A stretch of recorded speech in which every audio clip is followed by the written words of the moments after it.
बढ़े न पाई जब ई प्यार हो लइका जे होई बढ़ी परिवार हो। हम का करे गौवा घरवा के लगवा सब ताना मारे हो पापा जी के हेड तो हम ही बानी भारी हो। जिंदगी भटरब तोहर भर पाई जिंदगी भटरब तोहर भर पाई। तो सुन ना हमके दुल्हन बना लो ना तो दोसर लेके जाई। ई जवानिया के मजा कोनो दोसर उठाई। हमरा पीछे पड़ल बाड़े हमर जीजा जी के भाई। हमके दुल्हन बना लो ना तो दोसर लेके जाई।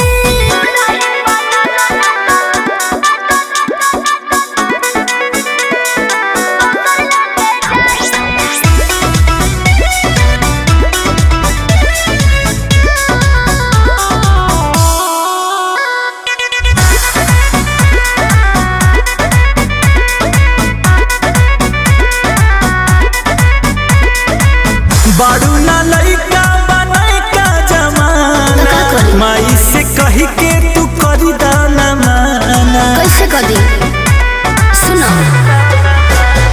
अतना दिन तोहरा संगे रहनी मजा से बात चलत बा शादी के बसवन कुछ राजा से। देखी हाथ मान जइहे बाबू माई देखी हाथ मान जइहे बाबू माई।